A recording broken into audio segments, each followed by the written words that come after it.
This episode of the podcast is brought to you by the amazing people over at Chopped Chili. Guys, this is personally my favorite chili brand here in the state of New Mexico, and you can find them online at choppedchilico.com. You can also find them all across the state of New Mexico at Sprouts, Albertsons, Smith's, and a bunch of other stores in Albuquerque, Santa Fe, Las Cruces. I believe they're even down in El Paso now. They sell red and green chili, of course. My personal favorite is this blend of red and green, and they also sell online frozen bags of green chili. So again, go to choppedchilico.com to get yourself some amazing chili today. Now back to the podcast. This episode of the podcast is brought to you by the amazing people over at Chopped Chili. Guys, this is personally my favorite chili brand here in the state of New Mexico, and you... There we go. All right. Then I'll put it on me. Then, yeah, whenever we speak, we'll go from there. Okay. Ready to get started? Sure. And now, just in case there's any cuts I gotta make in the beginning of this, I'll edit it out. All right, they can hear us. I'm not sure why we can't. There we go. There we go. All right. Okay, I can hear you now. Perfect. Yeah. All right, we had some tech issues, but we're here. It is a pleasure to meet you. You as well. Thank you for coming and doing this. Thank you. Thanks for the invite. Yeah, no, I even though my night job at this point right now, I guess my night job is being a comedian, I have a weird obsession with politics. And very recently I've started to get into the local politics. Okay. Now that we have like the mayoral stuff coming up, it's like, yeah, I should probably figure out what's going on. Okay, fair enough. So if you just want to introduce yourself a little bit, and I have a couple immediate questions for you, but I guess who you are, the party affiliation you're running with, and we'll just go from there. Sure. I'm Mayling Armijo. I'm a Democrat running for mayor of Albuquerque. I'm from Albuquerque, was born here, went to UNM, have been here, worked in finance, banking, economic development, back into commercial lending these days, and just wanting a change. Have lived, seen... I don't know how long you lived in Albuquerque. My whole life. Okay, so then you've seen the degradation of the city, and so yeah, I'm just trying to just throw my hat in and do what we need to do to make it better. Yeah, that's honestly that's my first question is why are you doing this to yourself? Why are you getting into politics? And why not you? Oh well. I'm sure my college professors could give you a couple answers. I don't know. You seem pretty articulate. Thank you. Yeah, I think you get your point across. That the bottom line for me is family. Like I have 15 nieces and nephews, and 11 of them or 12. I think one moved. 11 of them live here in Albuquerque. I have brothers, sisters. 4 of my 5 siblings still live in Albuquerque, and we were just sitting around one Sunday doing a family barbecue, and the conversation just came like, what's happening? Who's going to run? What's going to do it? What's going to give us the change that we need, and who's going to do it for all the right reasons? And we just talked about it, and I was like, I'm doing it. We're going to do this. Well, good for you. And the short answer for me is just why I would never do it is I've thought about it. Mm-hmm. Sober or otherwise, I've thought about it. And just the moment they dig into your life, mm-hmm. and they like dig up all of, and I'm not saying I have skeletons in my closet. Yeah. I really don't, but I just, right. I like having control of what I talk about. And no, I'm never going to have control of people talk about me, but mm-hmm. I'm trying to be a comedian.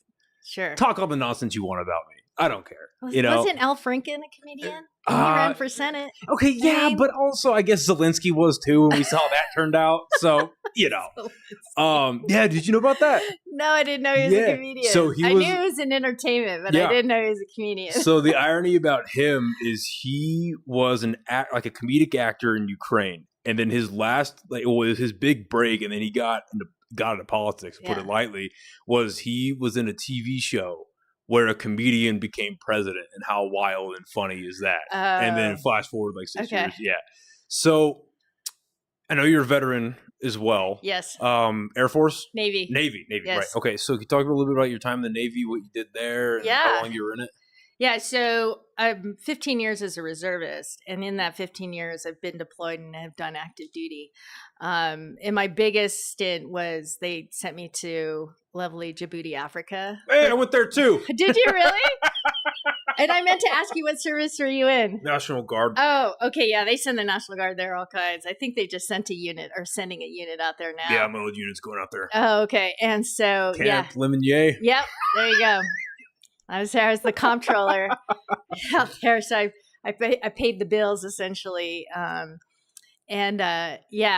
was out there for 12 months. But the whole, the workups and then the work down, how the time it takes, like hurry up and wait and all the things. Yeah. Yeah. So did that. And then, I've done some other things here and there. My most recent deployment was to Guam, and it was only for a few months. It was a busy one, and it was short noticed and short fused. Okay. And so I just got back not too long ago, and just like reigniting the campaign. Did lose some traction while I was gone, but the team and everybody's been working really hard. So we're pretty focused, we're confident, and we're feeling really good about it. That's awesome. Speaking of your team, I know she wanted to remain anonymous, but thank you for sitting back here and doing that. It's always good to have a reliable producer back there. And I try to keep it super simple, like I was saying.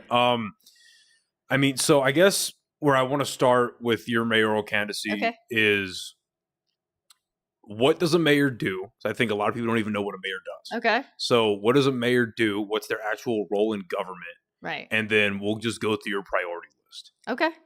Well, the city is to provide essential services, public safety, community, like your sports, like your community centers, those things. Though the water authority does your trash pickup, but sanitary standard of living is the city is, and fire is the purpose is to provide essential services.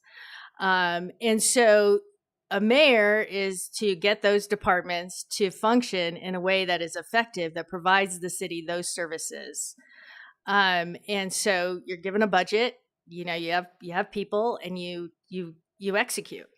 In concept, it's not hard, but when you think of your day to day, when things are like, if there's a pothole, or the park isn't cleaned up, or something isn't going, isn't functioning right in the city, or the buses aren't running, then something isn't working correctly. And so, in concept, again, not difficult.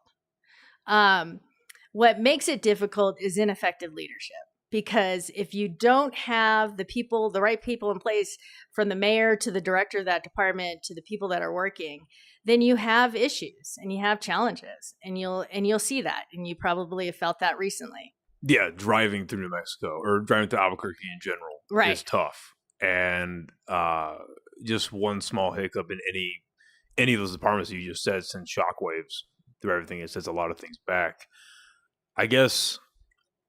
So with the infrastructure, now I want to back up a little bit. So, because you're running on the Democratic ticket, and I feel like what a lot of people, even though we are a super liberal city, very Democratic Party ran city, a lot of people, I feel like, especially after the presidential election, slowly but surely they're moving more in the middle, moving more moderate. They don't know.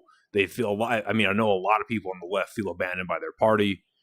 Mm-hmm. A lot of people on the right are starting to disagree with a lot of things that Trump are doing. Mm-hmm. So a lot of people are finding themselves in the middle, and running on the Democratic ticket, a lot of people are going to probably think to themselves, well, this is more of the same, because you're on the Democratic ticket. Yeah. So have you always been on the Democratic side of things? Have you? No, for a long time I was a registered independent, especially when I joined the military, because I didn't feel that serving your country, you should pick sides or pick a party. You serve the people. Right. Unfortunately, in politics, you kind of have to pick what you kind of best affiliate with, in some sense of the word.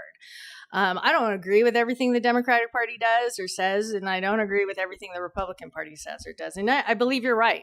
I believe that a lot of people are coming towards the middle. They're converging towards the middle because of what you said earlier. Yeah, they feel the left feels abandoned, and Trump is maybe irritating some people on the right by what he's doing. However you read into that, I felt I registered as a Democrat to run in this mayoral race because I affiliated most with the Democratic values. I would identify myself as a moderate. I would not say I am super left or super right. I'm very much in the middle. I have a business background. I focus on economic development. I think the military, just the military background brings me a little bit more conscious of different things and just the world experience. And when you get out of Albuquerque, you see things a little bit differently and you experience things a little bit differently. Yeah. And I don't know, did you ever go off the base in Djibouti? No. Never. Well, I mean, we went to the airfield that we were at, but that's about okay. it. So you were. No, because when we went, they had like a couple of the what were they called? Like the MWR trips. Right. They had a couple of those. Yeah. But they kind of started toning them down because there was some activity in the area that we had to be mindful of. Yeah. And then they really didn't have a whole lot in the beginning because there was I don't remember if it was, I think it was in 2008. No, not 2008. Maybe like 2012, 2013. There was a hotel bombing there. Right. Yes. I remember that. Yep. Yeah. So they're like, we're not exactly inclined to let the infantry guys go out. It's been a while since you were there. So I was there in 18, 19. So, and I was in 19 to 20. But they still were like up on it about that. Yeah. So I had part of my job required that I go to the local bank and there were some transactions we had to work with in the local bank. So I'd have two guys with me and we'd go run to the bank to do what we needed to do for the essentially the operation of the base. And I remember we were driving and we're talking a nice area, and I put that in air quotes for Djibouti, Africa, because you've been there. Yeah. So and I just remember this guy dropping trout and using the bathroom right in the street. Yeah. And then what frustrated me was I was driving downtown just recently. Yeah. Same thing. And I was like, I am not in a third world country. Yeah. I want to get into the homeless issue for sure. Yeah. Now I want to know from your opinion what a mayor can actually do about that. Mm-hmm. But more on the point of being on the Democratic ticket, what separates you from other candidates other than the fact that you find yourself politically, maybe ethically or morally in the independent side of things? Mm-hmm. Again, I mean, I appreciate the honesty, and I don't think it's happening now, but maybe 10 years from now, unless people just flat out lying about where they stand politically, the term like rhino or a fake liberal, all of that's kind of start to go away. Yeah. Like, I don't think the two-party system's ever going anywhere. Yeah. But I think more people are wising up to the fact that they're not the only person that feels independent. That's true. You know what I mean? Yeah. So I agree what you're saying. What's separating you from the other people? Because who else is on the Democratic ticket other than Keller? I think the one, Daniel Chavez. Okay, I've heard that name. Is it Daniel or Dan? Yeah, Daniel Chavez. Chavez. Yeah. And then there's like 8. Okay, there's a lot. What's separating you from the pack? What separates me is... And while you're answering, I'm going to adjust the light. But go ahead. So what separates me from everyone is that I have the experience in local government. I understand how it works. I know what it needs to get done. And then I also have the finance background. I understand what it means to what a bond rating is for a city. And so it's these little things and experience that I have that separates me from all the other candidates, especially my tenure at the county as the director of economic development and getting the job creation and doing the job creation. And specifically during a time when the economy wasn't doing great. It was only the county that was helping with the creation of jobs. And so my team and everybody involved worked really hard to make that happen. But if you look at my resume and put it next to all of them, I have done more and accomplished more in my 25 years of working. So what was your time like in the county? 12 years. Like, what was it like? Like, what were you doing? I was the director of economic development. Okay. And so what were the challenges that you were facing when you got into there? And then what were key strategies that you used there that you can apply to the city as a whole? That's a great question. So when you talk about challenges from a staff perspective, the challenge is explaining how economic development works to a new politician. It's having them to get their head wrapped around it and what the importance is and what you're trying to accomplish, what the desired end state is as far as like creating jobs and quality jobs. And they throw a lot of things like we want X part of it or this. And I was all, if you don't understand a business's balance sheet and what they need to do to make net income, you're not going to be able to negotiate why they should be here in New Mexico, because you got to understand that. And that was the biggest challenge in the job, was explaining economic development and how it works. You can Google it and you can say all the things in the campaign that this is what economic development is, but if you don't know how to execute it or what it means to be in a boardroom with other executives and what you understand is important to them, you can't negotiate a deal. And that was what was good with working at the county at that time. I don't know how it is now, is that I could do that. I had the autonomy to do that. And I could work with the county manager and say, hey, here's what I think is happening. Here's what I think is the best deal for the county. And then we would work with the commissioners individually and say, hey, what do you think? This is left or right? What do you want to do? So in any staffer that's in a job for a period of time in local government, it's always the change in leadership that creates a challenge. So I'm going into this job already knowing that. So you don't have to train me. I don't need training wheels when it comes to economic development. And I'm sorry, Noah, what was the other part of your question? Well, so how do you apply that to the city as a whole? Because and you bring up the example of like balance sheets for local businesses. Yeah. Like, so there was a comedy club here up until a couple months ago called Dry Heat, and a big no, I've been there. Oh, cool. Yeah. And a big issue that they were running into, and I don't know how much of this falls into city law or like city ordinances or like the state laws when it comes to, you have to wear headphones if you don't want to. No, it's totally up to you. Oh, okay. Hey, if it's uncomfortable for you, it's totally up to you. Yeah, it's just like falling off my hair. I apologize. Hey, no, you're good. Okay, but yeah. We'll rock no headphones. Oh, okay, sorry. No, you're good. So a little hot. No, you're good. So an issue that they ran into was up front was getting a liquor license. That it was impossible for a business like them to get one. So something like $250,000 to own one. Yeah, I know. And then for some reason they couldn't completely understand it, because I think they didn't really understand it, and I don't really understand it. I have to look into it a little bit. Right. There's only a limited amount of liquor licenses, and then if you had to lease one, I forget what it's called, but it's a bar or a beer and wine only liquor license. Yeah, it's like $4,500 a month. If you're going to lease a full liquor license, it's close to like $6,000 a month. It's stuff like that. That was with the state, more though, with the right? State, right? Yeah, that's a state-controlled license. Yeah. So what type of things can the mayor affect just to make it more incentivized for businesses to come into Albuquerque and for people to start their own businesses? Right. Well, the first thing is, I think, and let's use Dry Heat as an example. Like if I recall, like they really just, it was secondhand stuff and they threw it in there and made it work. It made it work for a while, successfully, right? And so those are the kind of things that we should be helping these small business with, as far as like, what do you need to just be move-in ready? Like, how can we assist in that sense? The challenge is that management. The risk you take, and this is with any business, this isn't with Dry Heat or anybody, but when you're taking the risk of a business coming into a situation, the local government, even if we provide the infrastructure, it's a risk on whether that business succeeds or not, right? Right. So when we look at infrastructure, we got to make sure it's turnkey, in that if a comedy club can't use it, maybe some other type of business can use it.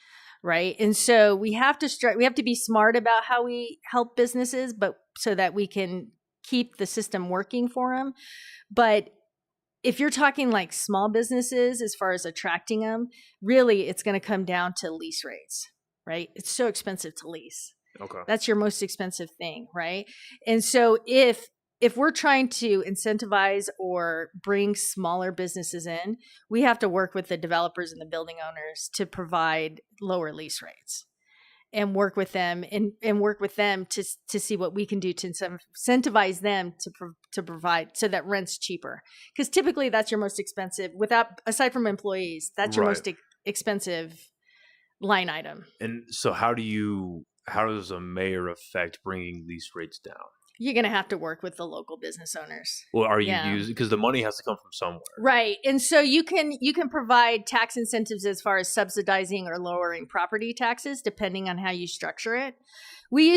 For example, we used to do these, when I was at the county, again, not current on what's going on there right now, but we used to provide, like, for example, a plumbing company wanted to do an expansion. It was a small plumbing company that we worked with.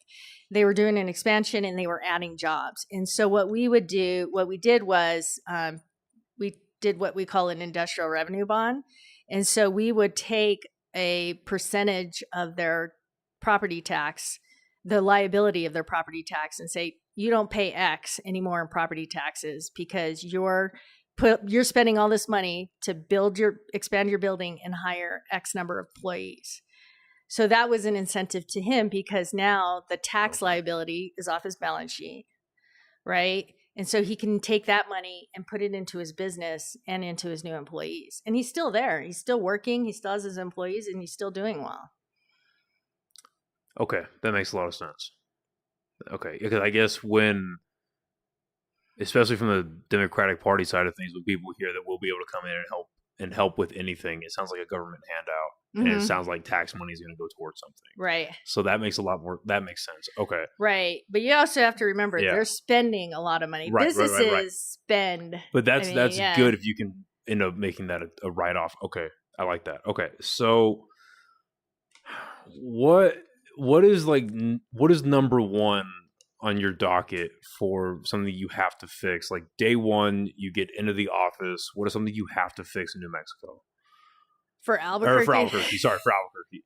I'm not ready for yeah, for please don't mix that up. No, yeah. So for Albuquerque, what is the first thing what is holding Albuquerque back? I think accountability. That's what's holding us back. The first thing I have to do is leadership has to change. The police chief has to go. There has to be accountability in the police department. But we also have to let our cops be cops. We got to let them do their job. Current policy doesn't allow them to arrest in a lot of situations. In what ways?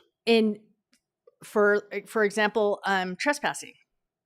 I had a friend of mine. She had a homeless guy tent on her property, and it was all over Facebook. And I called the police. Didn't do anything. Called 311. Didn't do anything. And they won't arrest. They won't arrest for trespassing. A friend of mine has a business in downtown in the near Golden, Second. He has people come into his coffee shop and take stuff from his vending area. And in the beginning, he called the cops. And they were like, we're not going to arrest for that. Now, I can't imagine that there's an actual policy that says do not arrest if a crime is actually happening. Now, is there a policy? They have a policy that says here are the things you are not to arrest for. There's a list of things that they are not to arrest for. And so if we don't let cops be cops and arrest for these, and we don't hold criminals accountable, and we don't have the leadership that backs up the cops so they can do their job, then this is what we're in. This is what we're dealing with. What you and I are living in now is what's going on. Why is something like that not more publicly known? I feel like it is because I feel like it's known in passing, where it's like, oh, the cops won't do anything. Oh, we don't know. But there's an actual... Or they say this is just how Albuquerque is. Right? Which is frustrating. Which is very frustrating. You're completely correct. But there's an actual written policy that's saying do not arrest for these. Yes. When the DOJ came in and did whatever they did and put all these little things in place, and so that they would not have any other repercussions with the press or whatever the case may be, they put out a list of things and said, do not do this. And then the other thing that they did that I was told is a cop has a tool belt, right? like pepper spray duty or belt, or a taser or all the different things on it. And they don't have that anymore. The only thing they have is their weapon. So they don't even have the tools on their belt to do what they need to do. So you're saying APDs walk around without tasers? Yeah, that's what I'm saying. I'm saying they're walking around with tools that they could use outside of their weapon. They are or they aren't? They aren't. They are not. Okay. I haven't really paid attention to an APD officer lately. I just keep walking. But so they're just walk, as far as you know right now, they just walk around with a sidearm. That's what they're saying to me, yes. Okay. Yeah, that's a problem. Okay. So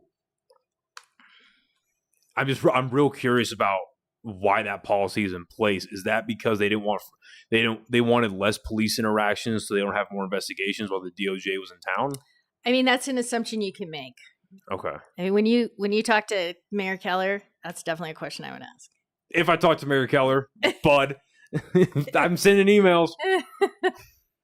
I mean, that's interesting. And that's a question. I mean, and what's frustrating is that there are people that are asking these questions of the mayor. And one of my favorite people that do that is like Albuquerque Raw. They ask these questions all the time. Anytime there's a case, they are asking these questions and they don't get the answers. So how do you fix the recruiting issue for APD? Because they've, as far as what I can tell outside looking in, the biggest thing they did was they raised the pay, which is good. Yeah, like that's good. I think they're like the highest paid in the region. Yeah, if you have the money to pay, I think right now it's after probation you get like $65 a year, which is great. Like if you have more money to pay police officers, firemen, paramedics, whatever service, right? Do it. Yeah. Like I'd like to see my tax dollars, any type of public funding going towards something that's you know that actually has utility. Yeah. But they still can't recruit. Now, and there's obvious reasons why they can't. Number one, I'd imagine being the violence in New Mexico and the violence in Albuquerque as a whole. But what do you do to get over the recruiting hump that they clearly can't? Well, I think it's hard to recruit police officers when you are in a department where you cannot be a police officer, when you're not supported, and when the leadership is questionable, when you have scandals and there's no accountability. It would be hard for somebody, even out of state, to be like, is that something I want to do? Is that going to be something, is that going to be a career that I want to do?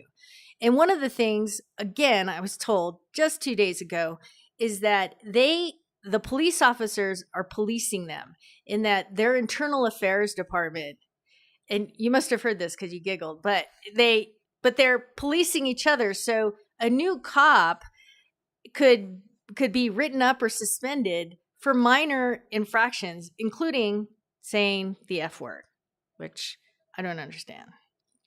Because as you know, as you know, in the military, we get into situations where that's the only thing we're saying, right? Yeah. You know, and so I was like, I don't understand that. So if you don't create an environment for somebody who wants to be a police officer, who wants to come and put bad people in prison, I mean, that's what they feed on. They want that energy, right? But you go to the Albuquerque Police Department. Well, here's a list of things you can't do. How effective is that? How effective is that in recruiting? I mean, you can put up a video of all these people and make it seem like a cool job. But if the word on the street is that you're not able to be a cop, if you come over here, you're not going to get any recruiting. You're not going to attract other police officers. Do you feel like it's getting to a point where the recruiting problem is so bad that it's tough to recruit inside Albuquerque, so they have to incentivize people to come in from out of state? Like, would you put in policy to make an incentive like this is a police department you'd be willing to move to get into? Well, so let's focus on the in-state. I think what we need to do is tap into our young. And when it comes to policing and crime and all the things, like what I like to do is just get like a young student council, safety council, or, you know, and get their ideas on crime and what they think about what public safety means, and create an environment where these kids, whether they're doing summer internships from their junior to senior year with the police department, so that we can attract our own and our young people, because they're the ones that want to stay, right? So let's keep our people here. And if they want a career in public safety, let's do that.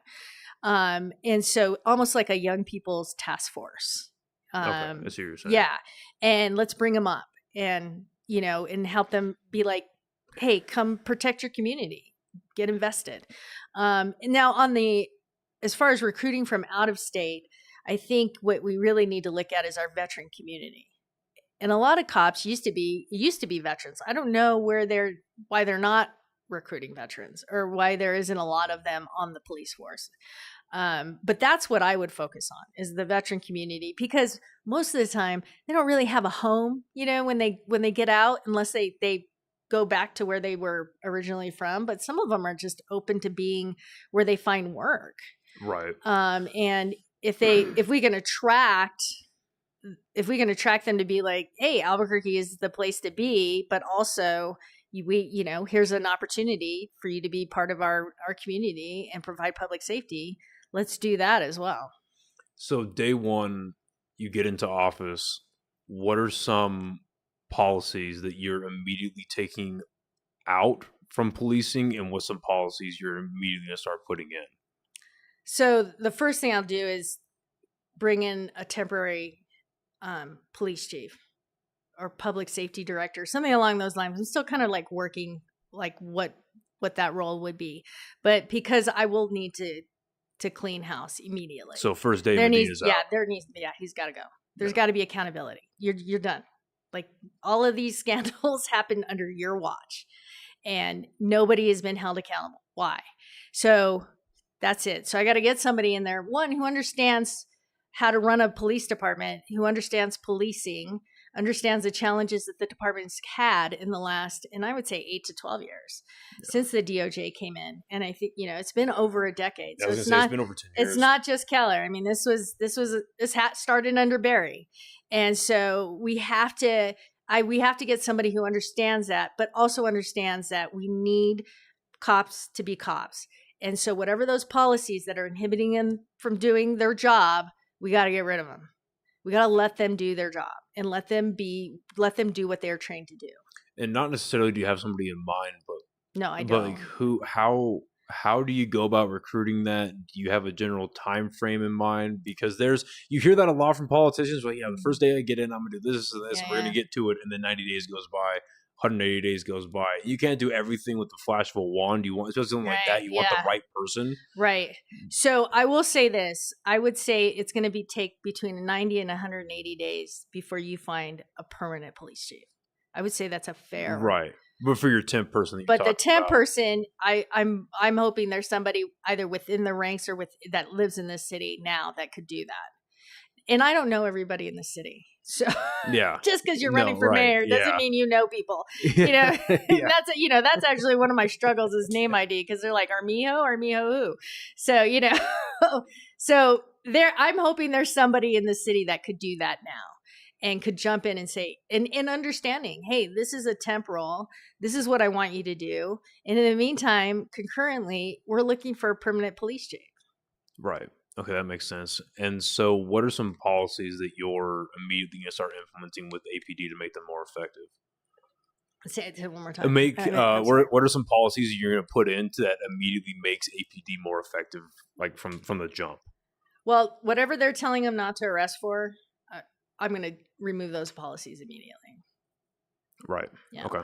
And so obviously a lot of a conversation right now, not just nationally, but locally, is going to be the way law enforcement locally interacts with ICE.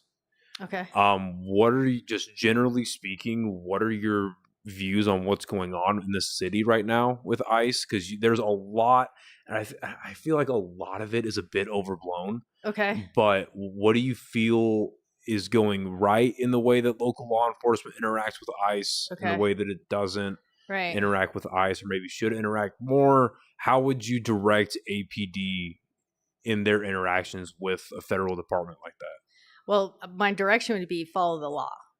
And the law states that if we bring in a criminal or arrest a criminal that's illegal, then we are to inform ICE or Border Patrol, or I'm not sure how the two different organizations work, but they're both involved in kind of the grand scheme of things.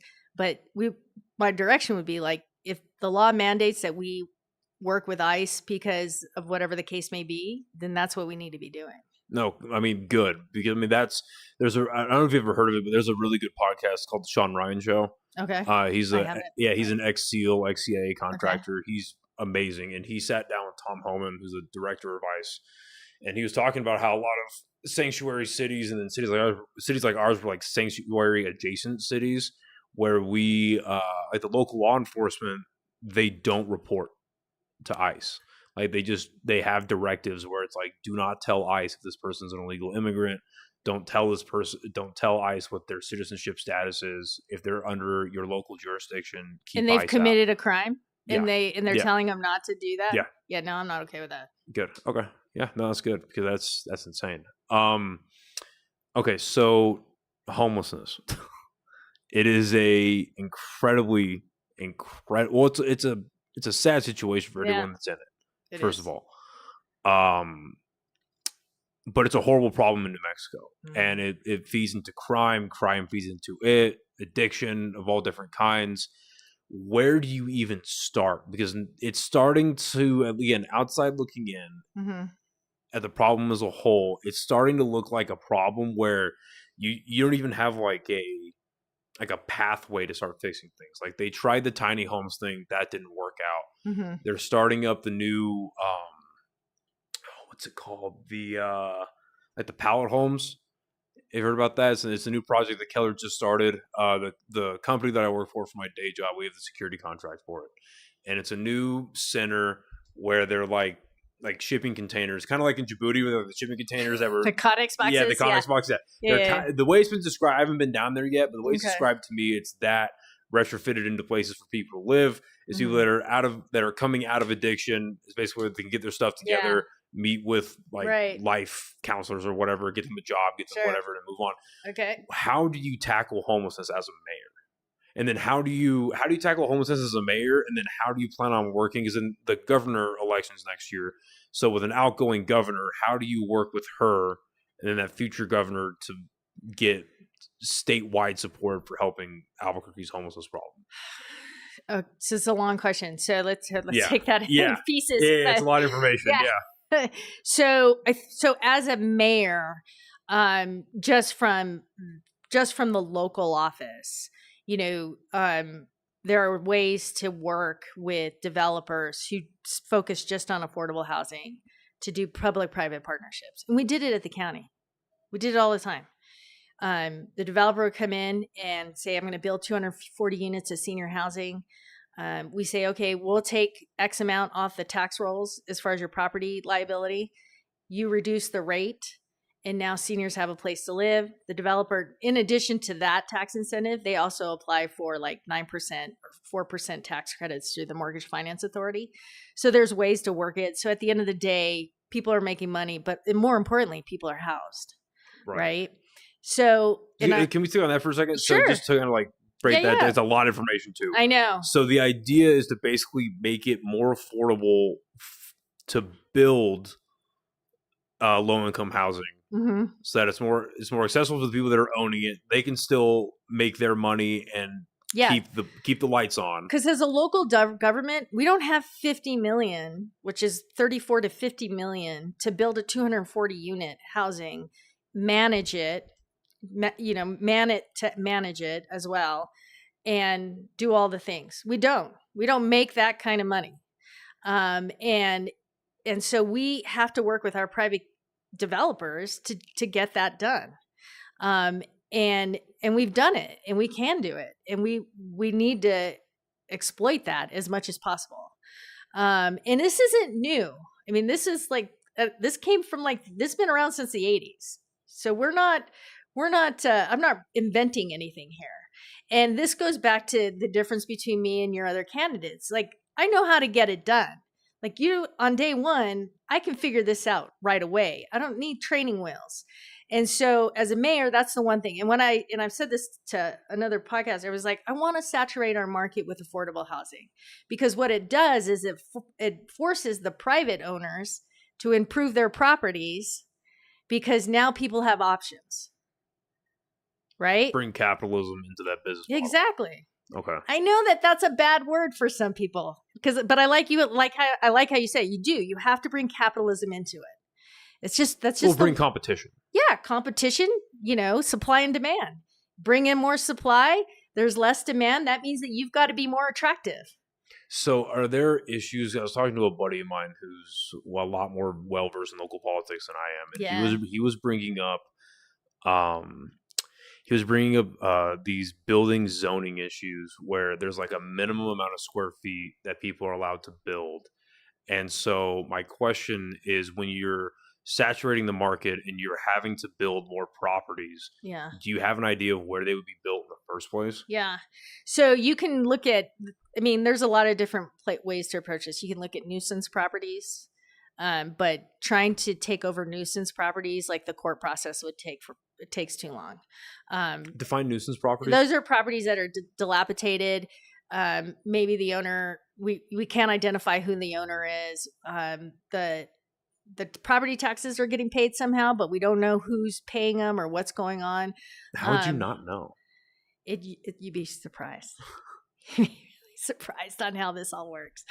And so, somebody just sends a cashier's check for property taxes. It gets applied, and it's fine. They're good to go. And so, and then there's like your vacant properties and whatnot. But what I'd like to do is, and this is where when you're working with the private developers, because they have ways of figuring all this out and purchasing things and getting them to the point where we're like, okay, let's provide the infrastructure. Let's work on getting the infrastructure to where we can start building. And I have to look at, and I haven't in a while because I've been out of local government for almost 3 years now. So I haven't been in that game. So I don't know. I used to know where all the nuisance properties were just in the county. And I'd be like, yeah, we could build there. Or yeah, that would be a good place to do it. And in some cases, because my family's been here so long, I had an uncle, and rest in peace, he's passed. I'd be like, do you know who owns that? And he's like, yeah, it'd be like somebody's cousin who's, third to the right or whatever the case may be, and so we could figure it out that way. But now it's a little bit more difficult because properties change hands so many times, and generations that have held it have now sold it. And so a long answer to your very short question is I'd have to investigate to see what we have available. Okay, and when, let's say this happens where you are able to have a lot more affordable housing units to put people in, what's the security plan? What's the policing plan for all of that? Because the worry, and I share this as well, worry a lot of people have is when you start building more low-income housing, you bring in more crime. Mm-hmm. Well, and I don't know that that's fair, because when I say, and I didn't say low income, I said affordable. Okay. So let's be fair, but affordable is a college graduate who's now a first grade teacher. Okay. You know what I mean? Okay. Or a nursing student who just got her first job as a nurse. Maybe doesn't have the credit, maybe has some school loans and can't afford a $1,500 rental. Right. Like maybe she can afford $600 or $700. I'm talking about the salon worker who just finished beauty school and is needing a place to live and doesn't want to have 4 roommates, but also wants to live in a safe place. And I think that the characterization of affordable housing gets misrepresented in that sense, because then they think low income and then they think crime. And that's not always the case. Sometimes in some cases, it's police officers who just finished the academy or who are in the academy and need an affordable place to live. And I think we forget about that group. And that's, if you can afford to live, let's take the teacher. If she could afford to say a $600 rent, which is probably, I don't know that you could find that in this city. No, you couldn't. But let's just say her rent was $600. She could afford to live, probably put gas in her car, eat, do all the things, right? On a teacher salary, but also save and build wealth. Because that's what we're supposed to be doing, right? That's what that's the country is based on, your ability to work hard and build your own wealth.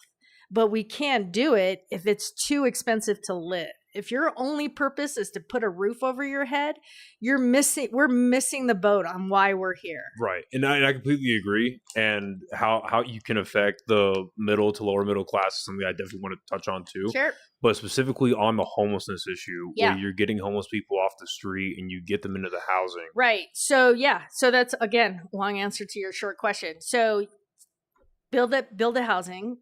And I get that that's not something that happens right away.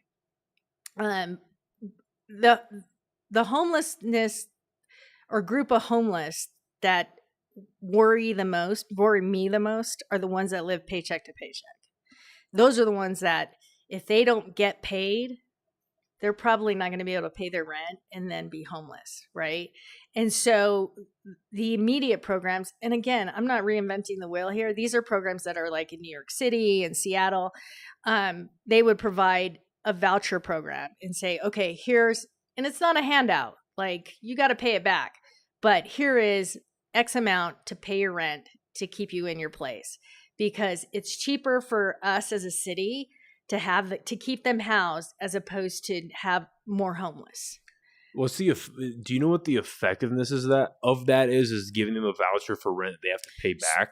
How effective is that in the government getting the money back? Well, it's effective in the sense that if they can make it that month and still secure work, then hopefully they get to the point where and I'm not saying that they're going to pay it back right away, but it could be over time. But there's a program in place for them to, one, find a bit of relief, but also there is an expectation and an accountability that this isn't just a handout. Like, you're going to have to do this, or you can't come back to it, you know? And I guess what worries me about that is New York and Seattle have some of the worst homeless issues in the country right now. Sure. And and they have a bigger population too. They do, yeah. For sure they do. But I'm not convinced that taking models from cities that are having the same challenges, if not worse challenges than us, and making that a policy here. You know what I mean? Well, and that's a fair assessment, but we don't know unless we try it. And here's the thing. We look at policies that are happening right now. I'm not saying what's happening right now works. Yeah. You know what I mean? Right. But wait, here's the thing. Yeah. We don't know. And I'm not saying we take it and mirror it. Maybe we take it and adjust it and say, this is what will work for Albuquerque. But it's a concept, right? Like, let me give you another example. Mayor in New Hampshire was a pharmacist.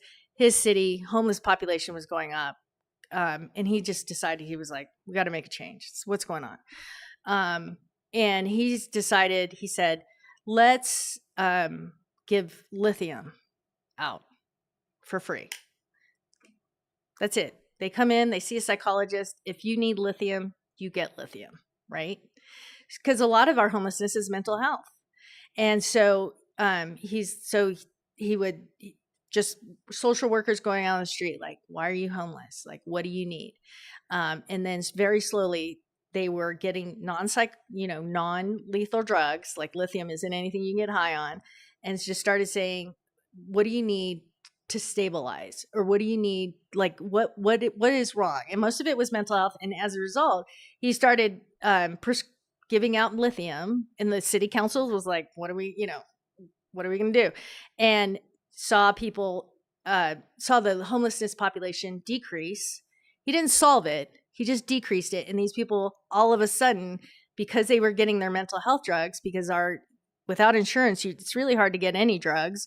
And saw his homeless population decrease, because these people now were mentally evened out to the point that they could hold a job, and they could, What other programs were surrounding that?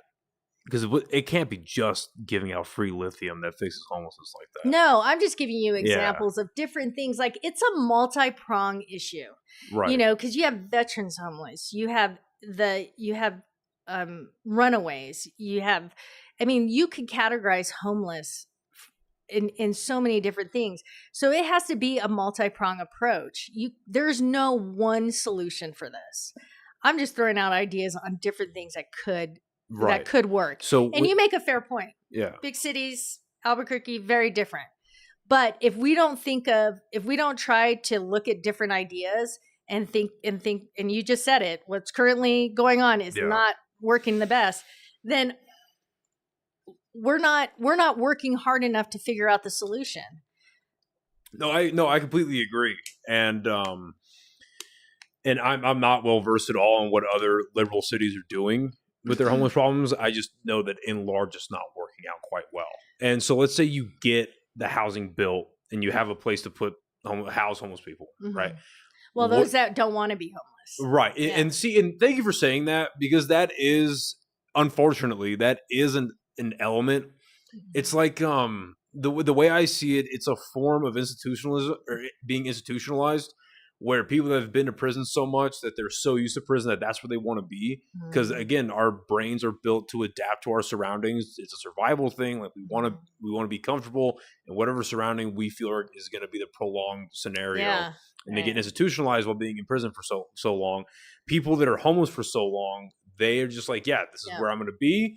This is the environment that I'm comfortable in now. This is all I know. This is all I want to know. The creature of habit thing. So you're right. So for people that you're actually able to help out, which maybe this is rose-colored glasses, but I believe that's most homeless people you're able to help out. You get housing built, the extremely low-income housing, you get that built, you get them inside. What do you do to not make that a permanent thing, but just to make that a stepping stone to, again, them? And it's a process. It's a system that you have to put in place that has to have the infrastructure, both literally and metaphorically, has to have the infrastructure to last decades. Yeah. Right. So, what do you have set up around that to where it's sustainable and they can get on their feet and build from there? What do you put in place after that? Well, you have to have an economy and you have to have jobs, right? So they got to have somewhere to go. And somewhere to we talk about generating wealth, you got to have a job to do that. Right. And that's the other part of this equation. Is like you got to house your workers, but they also have to have a place to go to work.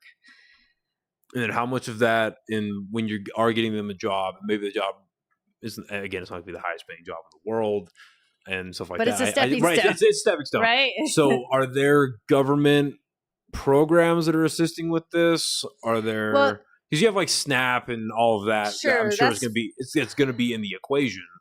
But are there like government assistance that's helping out with that, or what's? Well, and I don't think the government has to solve all of the steps. Like, I think housing is a big thing, right? You have to shelter is a priority in life, right? You have to have right. That's why I go to work every day. Yeah, it's right. I mean, it's what we have. We have rent or mortgage. You have to have shelter. That's the first thing.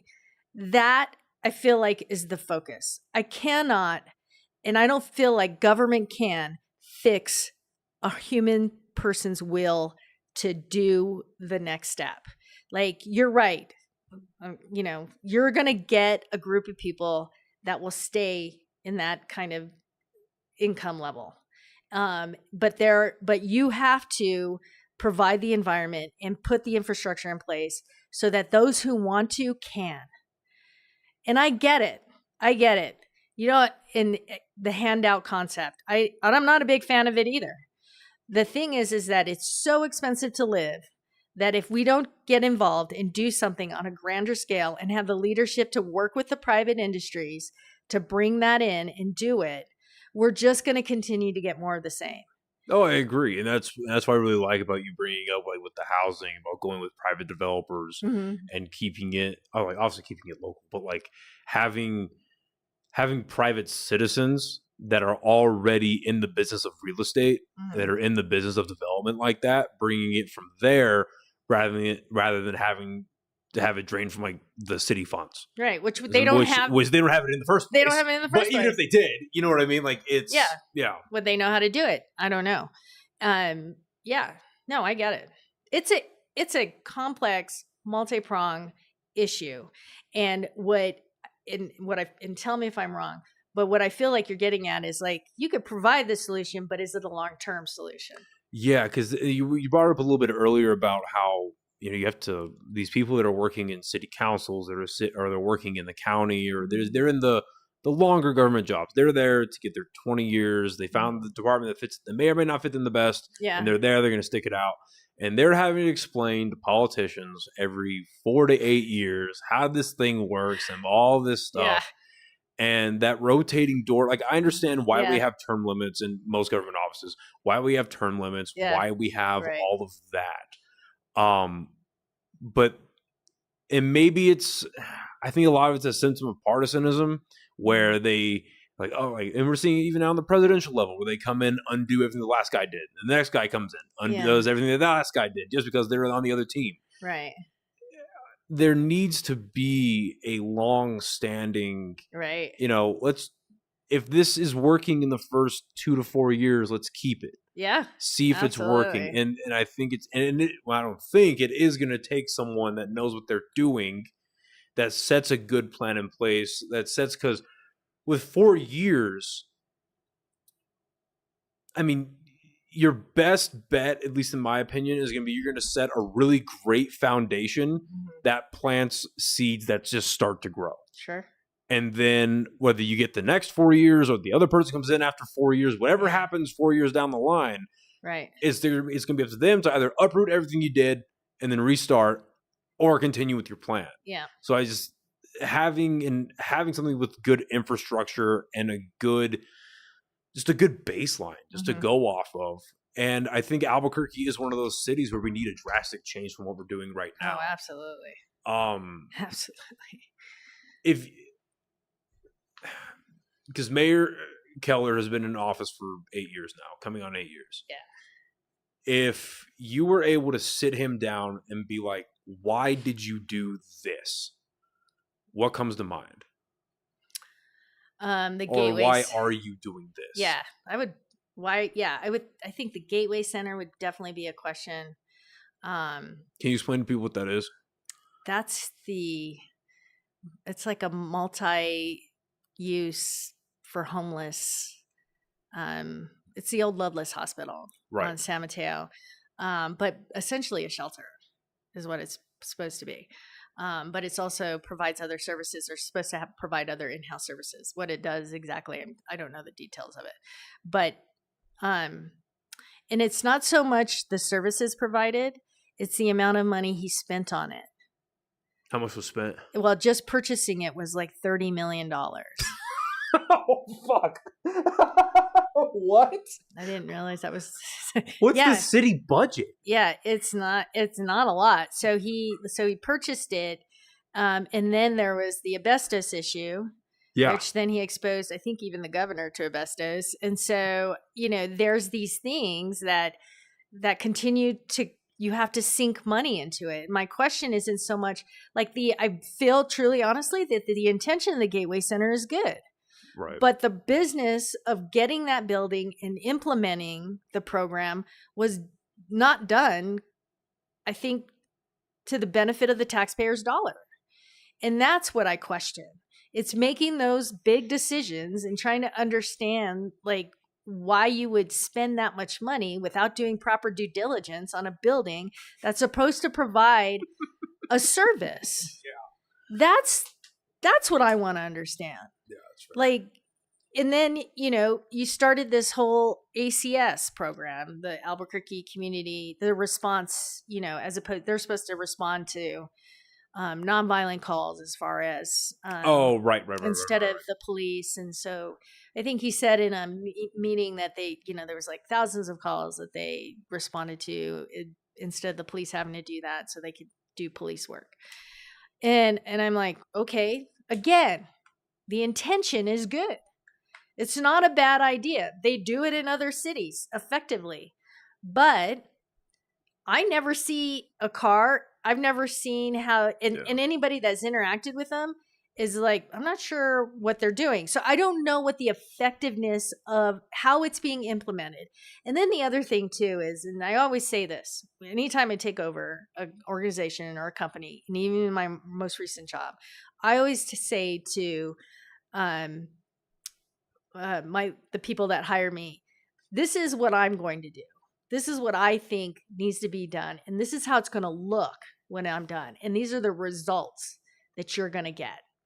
What he has failed to do is said, we're going to help people in well-intentioned, again, great programming, the idea of the program, good. But the implementation, the effectiveness, and the results are not there. Because what do you see? You don't see a better Albuquerque in 8 years. You don't see less homelessness. You don't see less crime.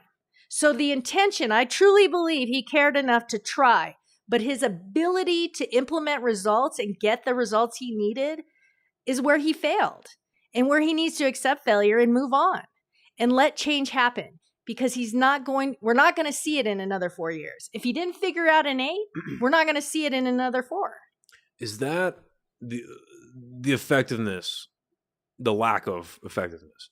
Is that just because the wrong guy is in office? Is that due to governmental just red tape? Is that, lack of interaction with the governor, like the office of the governor? Like what?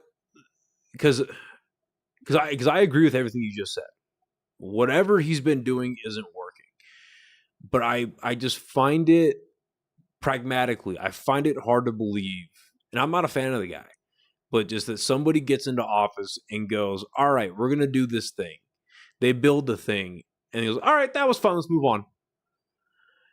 I just find that hard to believe, and to repeat it over and over and over. And maybe that is the type of person that he is, that they just throw money at a problem, build a thing, say, hey, look at the shiny new toy, and then move on. Right. That may very well be, like, I'm not putting that past any politician ever. Like, no, I would never put that past any politician. Okay. But especially someone that's been there for 8 years, like, do you what are, you see what I'm asking? Like, what got in the way, do you think? I don't, or maybe it was just the wrong person. I don't know. I think when he campaigned the first time, he campaigned on many of the things that a lot of the other candidates are saying. And I think he was well-intentioned. I don't know what his disconnect is, but what I can tell you is that he's not the leader that we needed during this time to do what we needed him to do. And he's proven that we can see. The results are there on that. I don't know why he didn't do X, Y, or Z, work with the governor or the red tape or figure it out, but you're the mayor. You're in charge. You're the guy that's supposed to be in charge of the city, and you're giving me any excuse in the world on why this didn't work. Or you're telling me it's working in a kind of gaslighting little bit way. Let's just be honest. He's like, crime's down, but it's not down. I'm not, violent crime's down, but you're still, somebody just got shot on 2nd Street. It's just like, well, it's hard to, it's hard to, I think what he has managed to do in 8 years is somehow it didn't stick. Right. It didn't stick to him. We didn't, he could get in front of a group and he could smile. He's very personable. He's very good, connecting and all the things. And I can see where people are like, well, maybe it's not him. Maybe it's this, or maybe it's something else. No, you're the mayor. You're in charge of the city. You have to own it. You have to be accountable for that. And if you're going to stand up there and blame Trump or blame whoever all your other, for what's not working, instead of looking at yourself and saying, I screwed that up. Maybe I didn't implement that correctly. Maybe I should have done that a little bit differently. If you don't have the leadership and the strength, the personal strength to say that, you have no business being in office. I agree. I saw that military coming out there for a second. Sorry. Yeah, good for you. No, sorry. No, don't be sorry. Sometimes it sneaks up on me, and some people are like, "You're getting a little intense. I just need you to bring it, tone it down a little bit." No, who cares? That's awesome. No, good for you. So I agree. Very personable, good public speaker, but the results aren't there. Why do people? And I get, again, very liberal city. New Mexico's a land of manada. Totally get it. That's a thing. Well, something I'm interested in when it comes to voting demographics are how habitual Albuquerque is and then the lack of voting in Albuquerque. Oh, I know. So, Yeah. because I remember when the governor election was going on. Right. And why is it off cycle? Yeah, it's weird, right? Yeah. Yeah, it is I weird. know. Somebody had brought that up, and I was like, somebody asked me that question too, and I was like, yeah, you know what? I'm going to look into that. But 3 years ago or so, when they were doing the last governor elections, a lot of my Republican friends were freaking out, obviously. So, like, Grisham got reelected. And it was Ronchetti, right? That she was running. Okay. Yeah. He wouldn't, how could we keep voting for this person, blah, blah, blah, blah. And I was like, yeah, it's a good point. Look at the voting demographics. And it was, because it was all my Republican friends crying and moaning. I think it was only like 33 or 35% of registered Republicans voted in that governor election. Of all the Republicans, only 33% voted? Yeah. Oh, wow. Yeah. And then, obviously this is statewide, but, and then of the Democratic Party, registered Democrats, only like, I think 47 or 46% voted. Wow. So, I guess two-part question. Why do people in Albuquerque keep voting? Why do they vote a second time for Mayor Keller? And then how do you get more people to vote? Obviously for you, but like, how do you get them to vote in general? That's a great question. I think that and you might not like this example, but Obama figured it out. More people. No, he did. Yeah. I mean, Obama, like, he inspired, more people came out to vote for him in that election than in recent history, right? And then I don't know. I mean, I am definitely not an Obama, right? So I know. No. He's a good example. Yeah, but he is like an orator and just like can connect. And I remember hearing him speak, and I'm like, yeah, it was like him or Hillary, and I was like, nope, he's the guy, and thinking that, and so I'm just like, that's a great question. It's almost like you should write the book on that. What inspires people to vote? What makes, because even in the mayoral election, it's worse. Like, we have, I think it was, we have 400,000 registered voters in the city of Albuquerque, and only less than 100,000 voted in the last mayoral election. Why do you think that is? I don't, honestly, I don't think people understand how local politics impacts their lives. They don't pay attention. And I'm hoping in this election they are, because it's impacting everybody's lives. Everything. I haven't, and tell me if I don't know anybody who hasn't been impacted by crime in this city. Every single one of my siblings, we worry about my nieces and nephews. As a female, I have to look at, when I look to put gas in my car, I have to make sure I'm doing my head's on a swivel, right, to make sure that I'm not like, going to get approached or whatever the case may be. Like, I don't feel necessarily safe getting gas everywhere in the city. Yeah. So these are like things that I think people are getting a taste for what a mayor is supposed to be doing. Again, essential service, public safety, fire and police. These are things that the mayor is supposed to effectively deliver to its constituents. And has he done that? Do you feel safer? In the last 8 years, do you feel like that has gotten better? If you ask most people, they'll tell you no. And what's interesting, what I find very interesting, if I may just digress a little bit, getting signatures, this whole petition process, it has really opened my eyes to different things and how people think in this city. And you do get people like, I don't really care.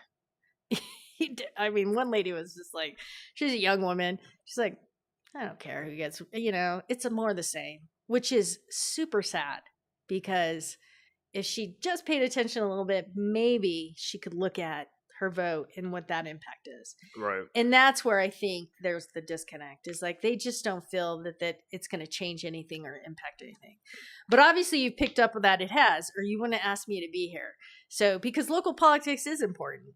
And people should know who their county assessor is and who their county clerk is and their council person. I mean, I encourage you to ask your friends if they know who their council person is. Nobody knows who their council person is. I don't know who Right? my council person is. And yet there are council people who are going on their 4th term.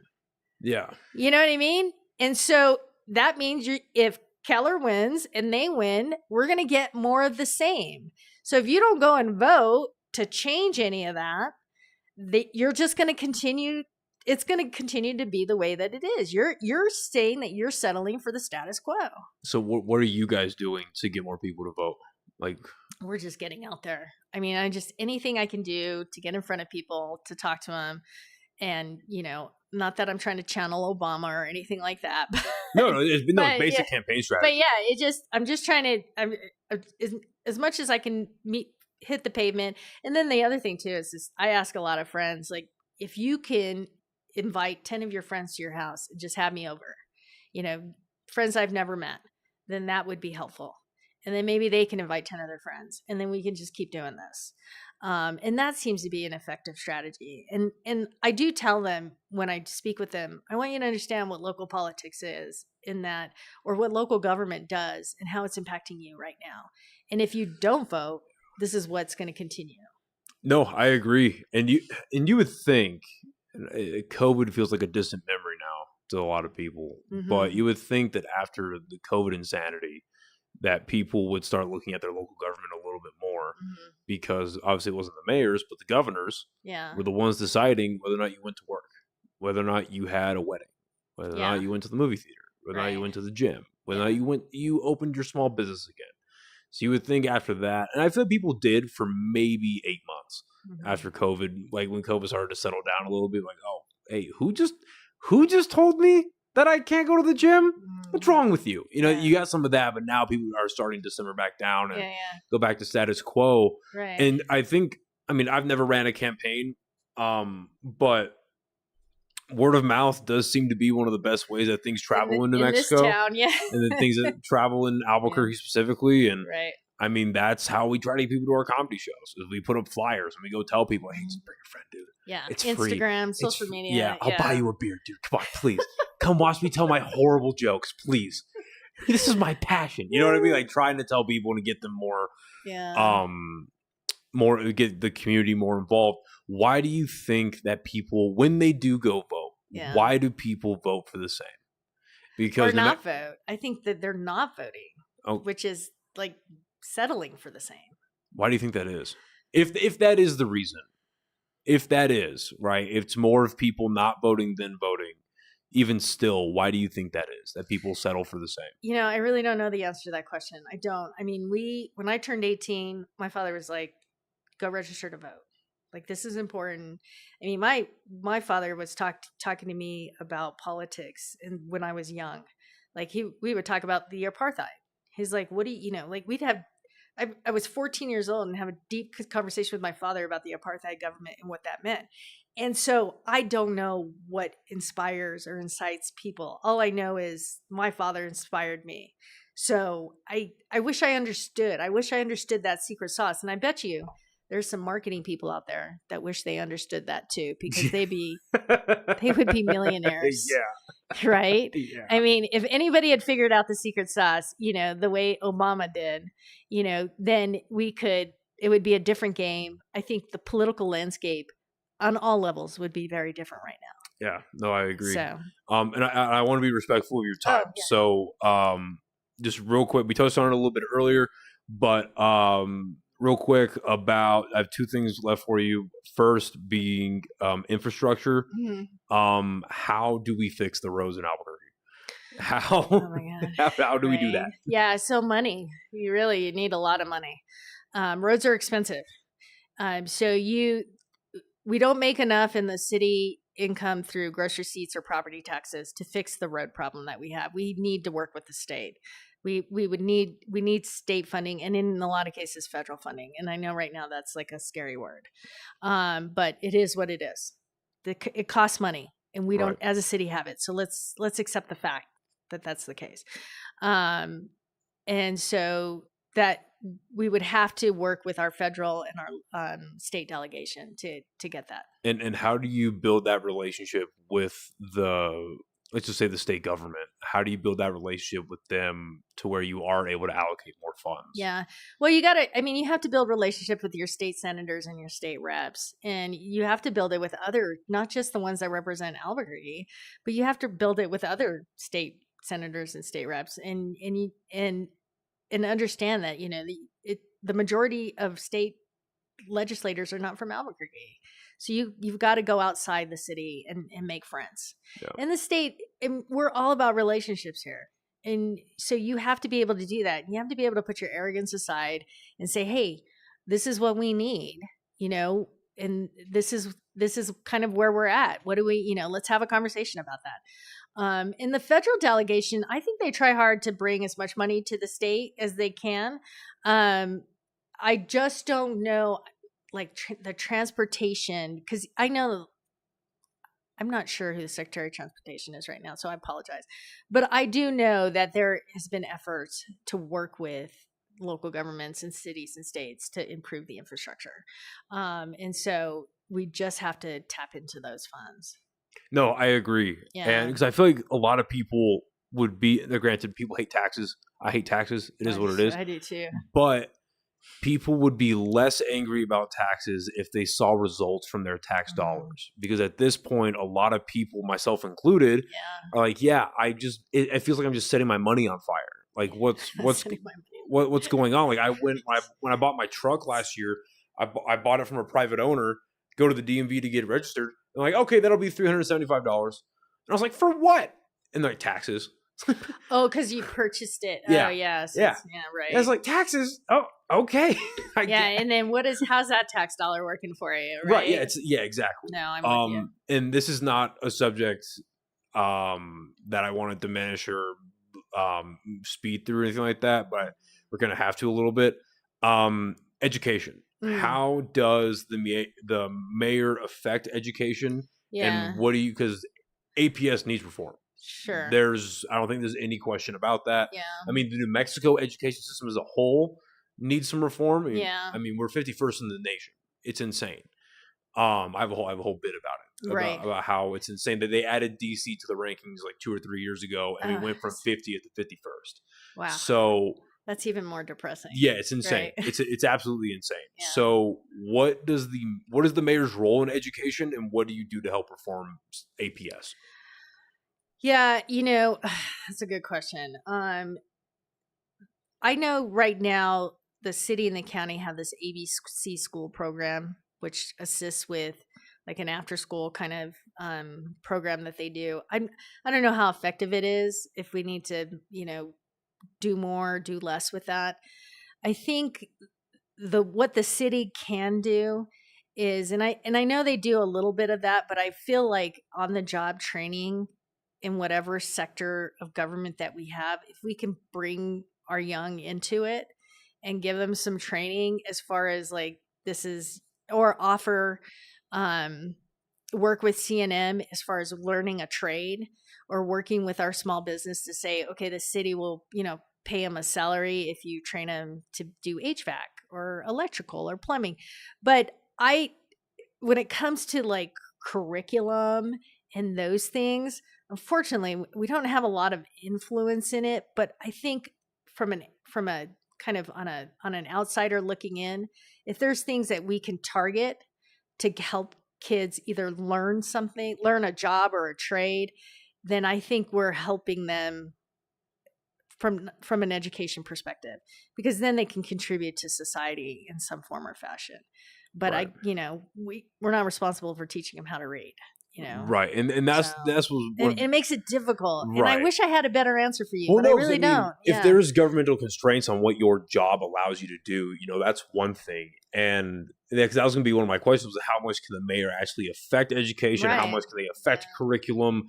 One of the biggest ways to keep crime down in an area is to have after school programs for youth. Yes, yeah. Because the most, I forget what the actual term is for it, but the beginnings of crime are between 3:30 and 6:30 p.m. Yeah. When there's that time, the both parents or the one parent's not home and the kid's free to do whatever they want, and that's how they get wrapped up into best case scenario, and it's not productive, it's just lazy habits. Right. Playing Xbox or whatever all day, and at the worst, it's gang activity. Sure. And so one of the things I'd like to do is get, again, like a young task force, young kids, be like, what will keep you guys out of trouble from 3:30 to 6:30? What could we be doing, or what do you need to be doing if it's a sport or an activity? And look, I wasn't an athlete in high school, so don't tell me to play same. sports. Yeah, so, same.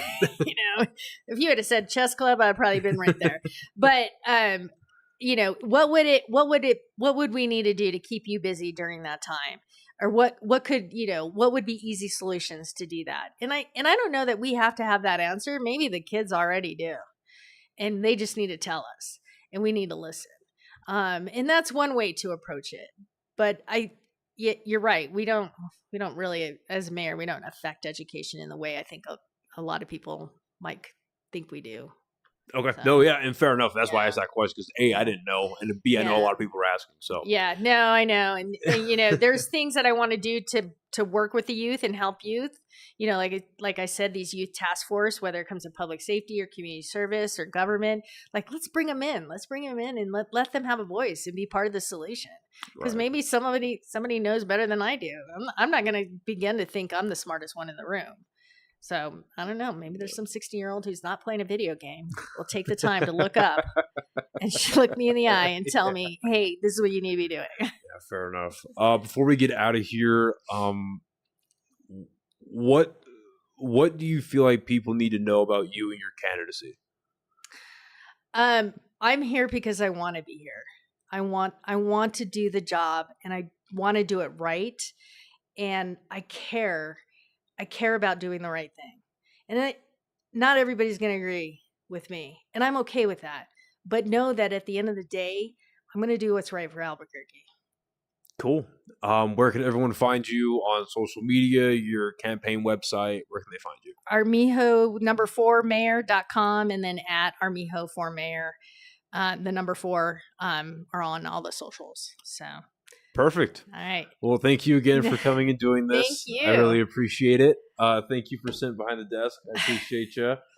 Best of luck on the campaign. Thank you. Thanks for giving me the opportunity. I hope the other candidates show up. I enjoyed this. Well, I'm glad to hear that. I don't know why anybody wouldn't want to do this. Well, thank you very much. I thought you were going to throw some jokes at me because I watched some of your reels and I was like, he's going to bust out the comedy.